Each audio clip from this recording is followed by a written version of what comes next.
Olá, olá, olá. Voltamos. Terceiro vídeo para a gente complementar e encerrarmos esta aula de hoje. 40 minutos iniciando aí. Eu quero dar voz agora ao professor Paulino. Paulino, está com a palavra, querido.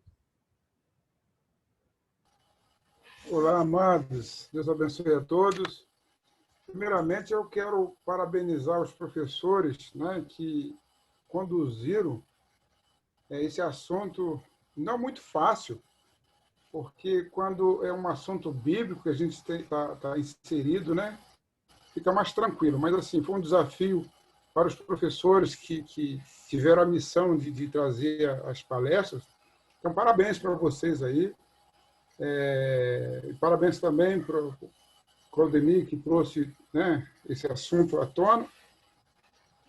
E como eu coloquei um texto agora, de Mateus 24, né, nos últimos tempos nós veremos coisas assim muito estranhas, né, em função de falsos profetas, o homem da iniquidade, que é o anticristo, né, que aos pouquinhos vai se manifestando, vai jogando sementes, né, até que ele, em definitivo, possa trazer o seu governo. Mas aquele que perseverar até o fim, ele será salvo. E essa é a nossa esperança. Amém. Que Deus nos ajude, né, a manter essa fidelidade. Veremos coisas difíceis. Esse é só o início. Eu estava, à medida que o professor Lúcio estava falando aí, eu estava vendo Mateus 24 e a gente vê que, em função do pecado se multiplicar e o amor se esfriar, veremos coisas bastante difíceis.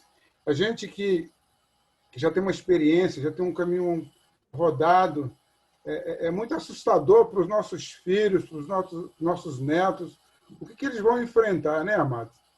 Mas ninguém está alheio, a igreja não pode ficar alheia a tudo que está acontecendo, porque essas coisas estão previstas, né? Estão previstas.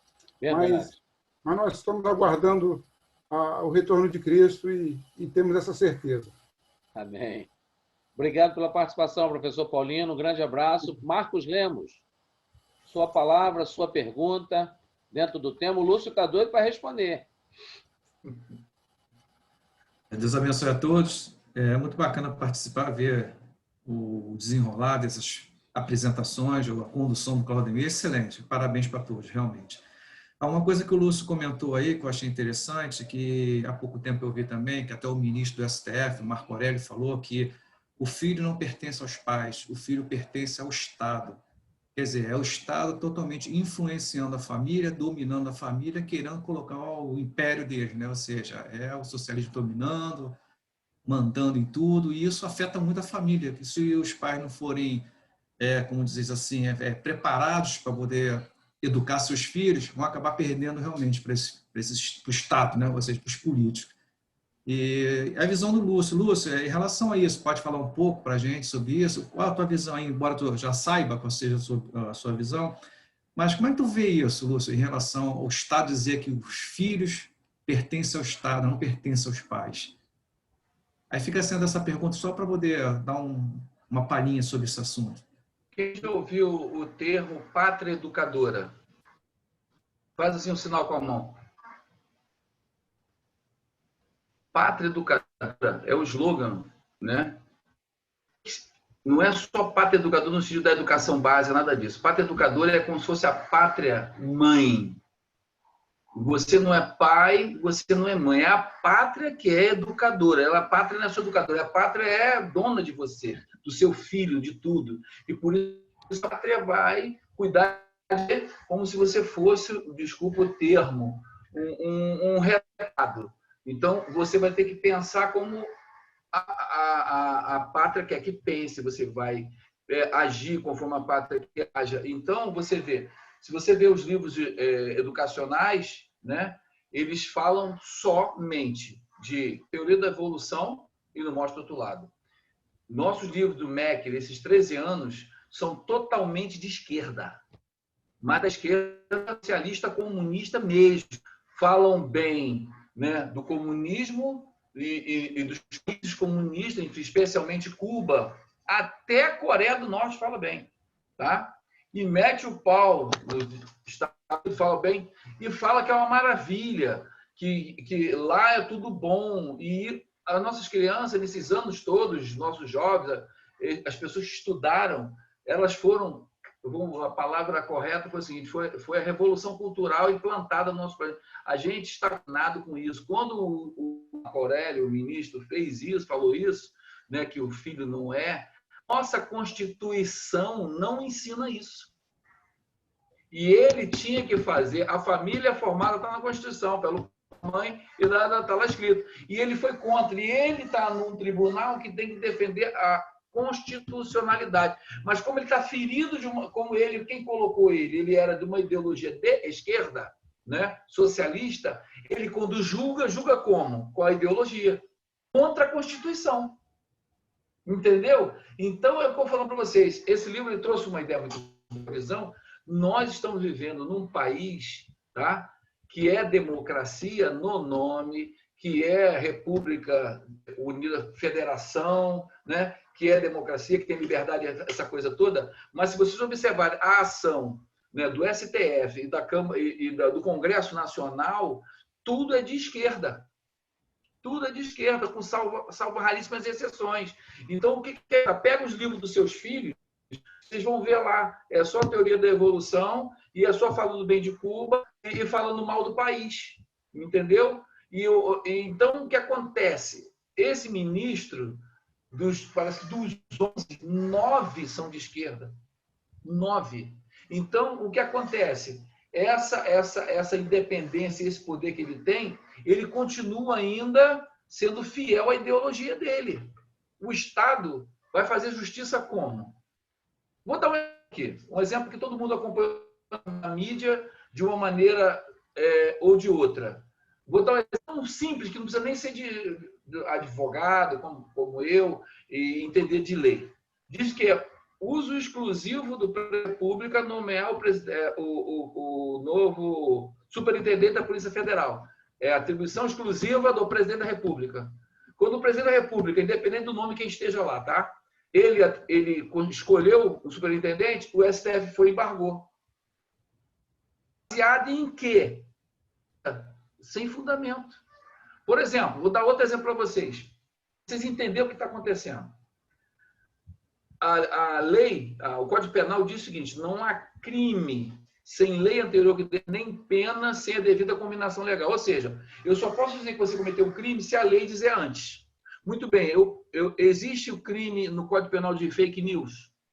Fala mentira. Está escrito lá no Código Penal. Mentira é crime. Está escrito lá isso. A palavra fake news. Mas foi instaurado um inquérito do ministro Alexandre instaurado um inquérito por um crime de news, ou seja, de falar mentira na política. Não pode falar mentira na internet. Eu pergunto para você, por que instaura um crime que não existe? É por causa da ideologia. Entende o que eu quero dizer para você? Então, esse livro trouxe essa visão e eu acredito que alguns vão começar a ver muita coisa acontecer porque estava encoberto. E eu, de maneira alguma aqui, como eu disse, votei 2 vezes no Lula. Você tem que estar com a aberta para votar certo e admitir que votou errado um dia. Hoje uma coisa, mas você tem que estar ampliado totalmente. Você não pode estar com uma visão fechada. Então, finalizando a pergunta, ele falou isso, a ideologia dele, violando a Constituição que ele tem que defender. Boa colocação. Obrigado, professor Marcos Lemos. Eu queria pedir agora aqui a opinião do Joselito Santos, nosso diácono de Vila São Luís. Dá sua contribuição para a gente aqui nessa aula de hoje, Joselito. Boa noite a todos. Muito boa aí, Lúcio, meu pastor, meu professor. Estou aqui só aprendendo com vocês cada dia mais. Realmente, tudo que a gente tem visto, né, e aprendido nisso aí só tem acrescentado na nossa vida. Politicamente é complicado de falar porque eu também participei, né, de alguma como é que se fala? das eleições passadas, né? Também fui cabo eleitoral e participei também, tive a mesma dificuldade que você teve e, graças a Deus, eu tenho me afastado dessas situações políticas justamente por isso, porque o nosso posicionamento cristão tem que ser bem firme. Mas então, tem coisas que a gente só orando para poder Deus ir abrindo a nossa mente e nos abençoando dentro do âmbito que a gente trabalha, né? E politicamente, se a gente não... Tem coisas que se você não trabalhar politicamente do jeito que eles impõem, você acaba ficando fora. Isso acontece muito. Então, por isso que eu digo que você tem que ser muita oração e Deus sabe de todas as coisas. Conforme vai fazendo, é o que você disse, mínimas coisas que você deixou de fazer, não, são coisas pequenas, que você às vezes, mas como você falou, às vezes muda de nome, ajuda de campanha, né? Não é suborno. Então, essas coisas que a gente vai aprendendo e só você vivenciando para saber que tem que botar Deus em primeiro lugar, porque senão a gente fica para trás. Amém. Obrigado, Zé, pela participação. Deus abençoe vocês aí. Obrigado, querido. Anderson, de Jardim Primavera. Dá sua contribuição, sua pergunta. Herculano. Não, só parabenizar o Lúcio aí pela aula, cara, mas essa parte de ideologia aí, a gente perde muito amigo com esse negócio, né? Dá muita confusão essa questão aí. A gente comenta, um é de uma ponta, outro é de outra, às vezes o cara não entende o teu questionamento, teu ponto de vista, o cara acaba ficando chateado contigo. É complicado, mas o meu ponto de vista é que... Anderson. Sim. Anderson, com relação a essa polarização, a pessoa, em certo momento desse esquema, eu dou aula no Centro Esportivo em Campo Grande, e tu sabe que a maioria dos professores, de cada 10, 11, são de esquerda. E eu estava no dia de chuva, né? A gente não podia dar aula em quadra, nada disso. A gente estava conversando, tinha uns 7 professores. Eu, o 7º contra 6. E o assunto começou a rolar, e foi naquela época do programa Mais Médicos, né? E que quando entrou esse pessoal, eles foram embora, todo mundo, né? Rapidamente, eles foram voltando para Cuba, até assumir. Estão indo embora. E aí eles estavam falando, poxa, ele acabou com o programa Mais Médico, porque o brasileiro não quer trabalhar no interior, que bom. Aí eu só fui falar assim, mas vocês sabiam que de 10 mil reais, né, 7 mil fica para o governo e só 3 ficam para ele? Aí os professores, né, são esquerdistas de iPhone, esquerdistas de fazer resenha, de tomar Heineken, né? Esses professores, né, que gostam só do bom e do melhor. O filho vai para Disney, né, e tal, né? Ou seja, é por aí. Aí eu fiz só a seguinte pergunta: você não acha que é uma exploração, né? Foi descoberto daquela quantidade de médicos toda, 20% era de seguranças, que não eram médicos, mas estavam tomando conta do pessoal para não fugir. Né? Aí eu falei, vocês não acham que o negócio lá é tão bom, mas por que tem que mandar segurança para que eles não fujam? Assim, alguns não voltaram a fugir. Né? Eu não queria trabalhar e tal. Eu perguntei. Aí, sabe que um foi me responder? Não, eles dão esse dinheiro com amor para ajudar o governo. Eu falei, então, que tal vocês pegar, já que vocês ganham, pelo menos, não vou dizer 70% do salário, não. Dá só metade para ajudar o governo. Aí houve aquele silêncio. Quer dizer, no pobre coitado do cubano, né, ele pode dar 70% do salário para o governo, mas aqui o cara que vive aqui, que defende lá, ele não quer dar 70%. Onde chegar? É muito fácil elogiar o governo totalitário vivendo numa democracia. Né? E para passar a régua, irmãozinho, você que falou aí agora, para passar a régua, aquele que cuspiu no Bolsonaro, que foi embora, qual é o nome dele? Jean Willis. Lembra o nome dele? Jean Willis. Jean Willis. Sabe para onde ele foi? Foi para a Espanha. É um país de direita que maior IDH, de qualidade de vida. Por que ele foi para Cuba, a Coreia do Norte, etc., já que ele botou a bandeira vermelha no pescoço? Por que foi para a Espanha? Quer dizer, então, as pessoas defendem as coisas E aí eu só fiz eles raciocinarem. Por que você está torcendo para uma pessoa que quer fugir de lá? Procure entender. Você não pode defender uma ideologia sem entender o que está acontecendo. Entendeu? E eu falei, não me perturbe, que eu votei 2 vezes no Lula. Pronto. Aí, entendeu? Aí eles continuaram meus amigos, porque eles pensarem de maneira mais tranquila, sem brigar, sem nada. São todos meus amigos, tomam café junto. Eles sabem de uma posição que eu tenho e eu não sou inimigo, mas eu sei que eles ficam pensando como é que pode apoiar esse cara que é a favor da ditadura, etc, etc, etc. É complicado mesmo. Mas você não pode baixar a guarda. É verdade. Aí tá igual o Boulos também, né? Não vai morar lá em Cuba, né?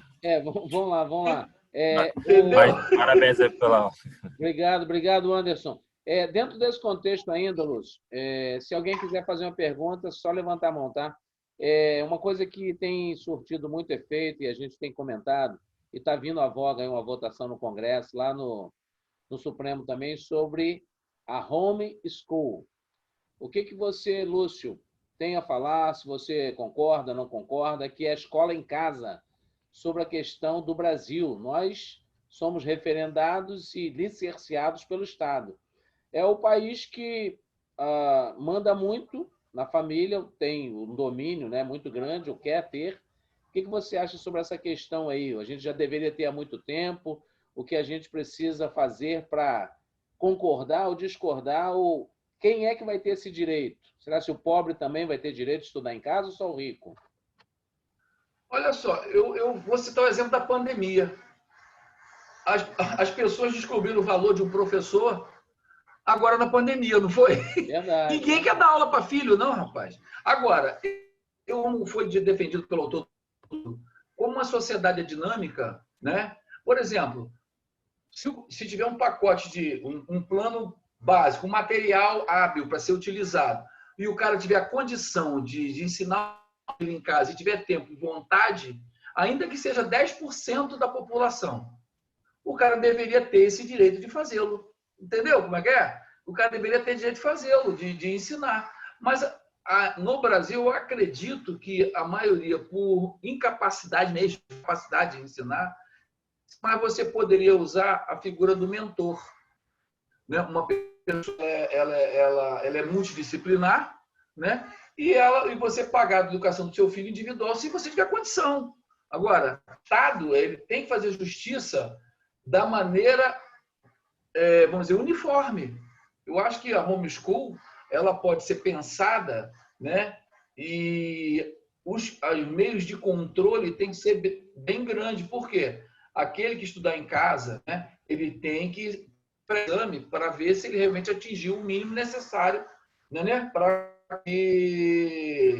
o objetivo que o Estado pretende, porque o Estado tem que lutar por essa justiça social. Né? E a minha pergunta fica, sem te cortar cortando, tem que ter o mínimo necessário. E o governo tem dado o mínimo necessário?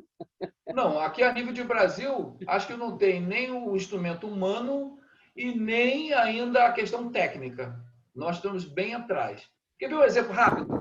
A gente vê filme norte-americano, as cercas vivas ou sem cerca. Sem cerca em casa, não é isso? Sim. Todo mundo acha bonito. A casa americana, aqueles conjuntos não tem... o quintal é um gramado, as casas não têm muro. É verdade. Aí você pensa, mas por que a casa não tem muro? Sabe por quê? Atrás da porta o cara tem um bastão de beisebol e tem umas armas guardadas. Então, e outra, se entrar na casa, é defunto barato, na maioria dos estados. Então, dá para viver sem muro. Quem é a casa do Claudemir, sabendo que o Claudemir tem arma em casa? Então, agora aqui a gente tem muro e o bandido pula o muro e mata a gente. Entendeu a diferença? A gente quer a benécia, mas não quer ter outra benécia. Entendeu? São pontos de discussão que realmente a gente precisa entrar em... Estou falando para você. Vamos lá. Obrigado, Lúcio, pela resposta. Deixa eu ver aqui. Luciene JP. Fala, Lu. Você tem sempre uma palavra para contribuir. Luciene.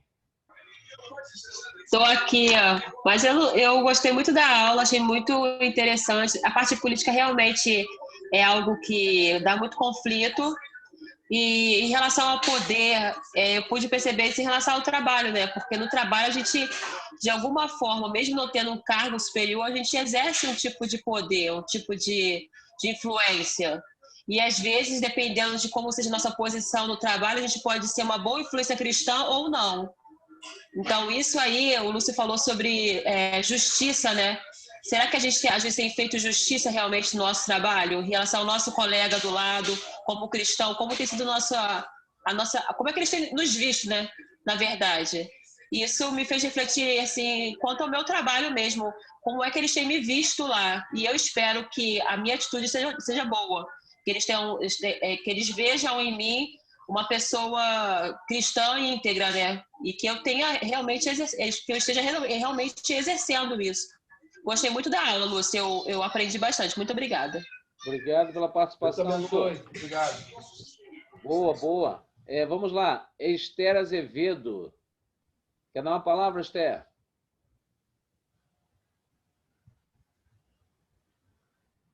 Esther. Tá aí, não? Então, vamos lá. Cecília, Clara. Estou sem microfone. Está sem microfone, está avisando aí. Está sem microfone. Tá bom, Esther, a gente entendeu aqui. Clarinha, dá uma palavra para a gente, Clarinha. Clara Morena, de Jardim Primavera. Aluna de Lúcio, aí do IBM. Ó. Aluna... Cadê você, Clarinha? Eu acho que a turma que coloca a foto aí vai jantar. Não está aí, não? Cláudio No, fala comigo, Cláudio No, dá sua contribuição aqui, filho. Deus abençoe. Aula muito boa. Queria perguntar ao Lúcio, assim, com relação à igreja, qual seria a posição da igreja diante dessa situação na política, com relação, assim, no que está acontecendo? Porque a igreja tem, assim, ela tem se manifestado, ela tem se oposto com relação a esse assunto. Olha, eu acho o seguinte, quem é arregimentado para trabalhar na milícia do Senhor, no Senhor de Cristo, não deve se embaraçar com as coisas dessa vida. Porque você, para entrar em política, você tem que ter ideologia. Você vai defender uma tese e você acaba trabalhando em prol daquela tese, daquela situação.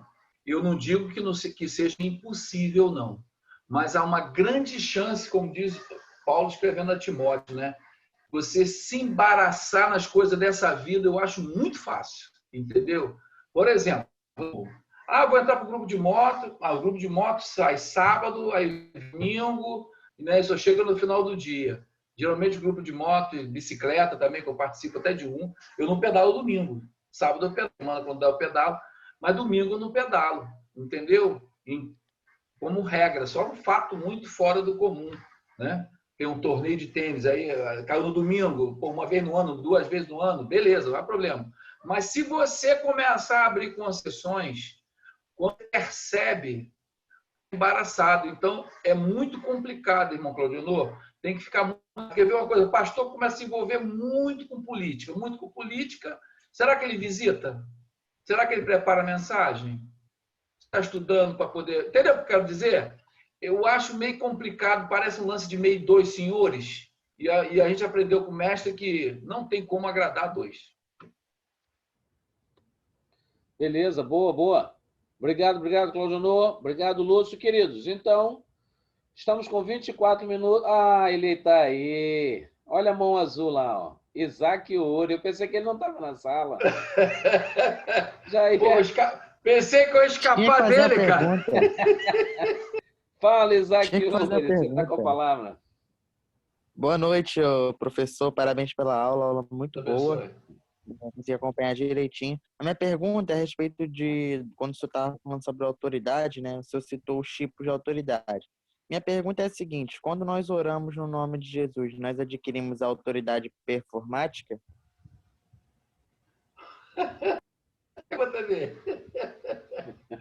Não é não, rapaz. De alguma forma, em nome de Jesus, né? se você tivesse uma chancela. Eu digo que é performática, sim. É como se fosse assim, peça em meu nome, que o meu nome tem poder. Né? É tipo para glorificar, entendeu? Então, eu entendo que seja, quando você botar a chancela em nome de Jesus, é como se fosse aberto. Eu imagino, entendeu? Acredito que sim, tá? Perfeitamente. Não Tá, tem ok, dúvida valeu. sobre essa questão. Amém. Mais perguntas, Isaac? Não, consegui compreender, não tem mais perguntas, Você não. está muito devagar hoje com o Lúcio, hein? Pelo amor de Deus, hein? Uma perguntinha só. Ué, A a aula é boa, performance dele. a aula é boa, a culpa não é minha, pô. É que a aula dele foi bem esclarecedora. Amém, Muito amém. boa. Queridos, considerações finais, então. A gente está chegando aqui, 25, 15 minutinhos para terminarmos essa aula de hoje e concluirmos o livro. Eu quero agradecer a todos vocês.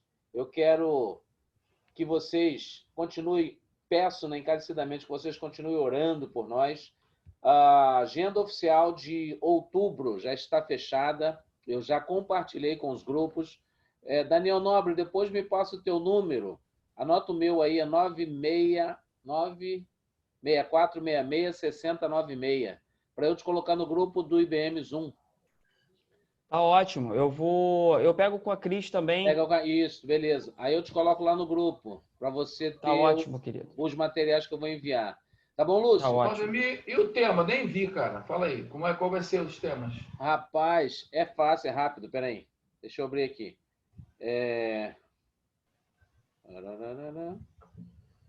Liderança. Me interessei bastante pelos temas agora do mês de outubro. Hein? Olha, mês de outubro, quarta-feira, a professora Mara vai estar falando. Deixa eu ver aqui, setembro. Eu já mandei outubro, já, né? Já, tá aqui. Outubro nós só teremos 6 aulas, porque tem 12 de outubro é feriado, não haverá aulas. Tá? E nós começamos outubro no dia 7, que é quarta-feira. Então vamos lá, dia 7. Professora Mara, indicada aí de vocês aí, viu, Lúcio? A Claudinha Medeiros que indicou. Ela vai estar falando sobre, olha o tema, corpo, alma e espírito em tempos de pandemia. A Mara, ela é da área de nutrição. Nós teremos psicólogos, nutricionistas e estaremos falando sobre corpo, alma e espírito em tempos de pandemia. Bem sugestivo, né? Na segunda-feira que vem, ou seja, dia 14, falará o evangelista Felipe, de São João de Meriti. Ele vai estar falando sobre, olha o tema, esse aqui é pesado, hein? Aborto, homofobia e STF, as leis e a palavra de Deus. Tema forte, hein? Ô, Lúcio, inclusive o Felipe ele está esse ano só conosco, está viajando, né? Ele vai lá para o Acre, depois ele fala melhor sobre isso. Dia 19, pastor Dário Pereira, nosso querido pastor, os atributos comunicáveis de Deus, tá bom? Vai cair numa segunda, dia 21. Quarta-feira, pastor Anselmo vai falar sobre autoridade espiritual. Dia 26, pastor Saulo Henrique, São João de Meriti, uma liderança com propósitos. E fechando outubro, dia 28, sem mais, ninguém mais do que Marcos Poeta, falando sobre idolatria estrutural. Fechamos outubro, olha. Rapaz, olha só, eu estou impressionado com os temas, hein? E aí o detalhe, uns são tema livre, mas tem uns aí que são bem políticos. Isso, eu deixei os professores com tema livre, o pastor Assir de Jerônimo, que é o nosso coordenador geral, está nos dando essa liberdade de nós estarmos atuando. Eu agradeço, viu, pastor Assir? O senhor vai estar ouvindo esse vídeo aí depois. Obrigado pela confiança. Pastor Paulo César Brito, pastora Claudete, pastor Paulinho Júnior esteve conosco, falou que está gostando muito dos estudos, né? A gente sabe que a vida deles é muito corrida para estarem sempre conosco, devido aos programas, às gravações. Então, eu quero deixar aqui o meu agradecimento a toda a coordenação, a direção da Maranata, porque o IBM só existe porque a Maranata existe. Amém? Quero agradecer. Amém. Diácono Lúcio, considerações finais, meu querido. Gente, eu quero ser bem objetivo. O fato da gente estar conversando política e evangelho é uma grande vitória. Porque, com certeza, esses que estão aqui são agentes multiplicadores, né, e influenciadores do caminho da cosmovisão cristã. É óbvio que vocês perceberam que fala que, no momento agora atual, eu tenho uma posição, né, em função das coisas que têm acontecido. E muita gente está neste avião Brasil torcendo para que ele caia e se espatife no chão. E eu acho que com esse trabalho a gente está, de alguma forma, contribuindo para que esse raciocínio fatalista não tenha êxito. Essa é a minha conclusão. Amém, amém. Então, queridos, eu quero deixar também aqui essa questão da coordenação, lembrando, né, que nós temos o nosso coordenador administrativo, que é o pastor Anselmo, nosso coordenador docente, que é o diácono Eduardo, de Jacarepaguá, nosso coordenador pedagógico, que é o Paulo Paz, nosso coordenador geral, pastor Assir de Geroni, e eu faço a mediação, que acabei com esse presente, né? Para mim foi um presente fazer a coordenação de comunicação, que caiu na minha mão.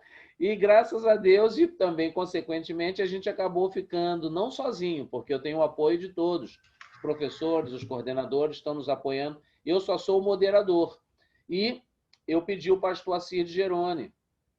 Ano que vem, se Deus permitir, nós voltaremos com os IBMs presenciais em nossas igrejas. Se nós não voltarmos, eu pedi uma troca, uma substituição para um outro coordenador fazer a moderação. Será importante também para que nós venhamos ter um rodízio de coordenação de moderadores.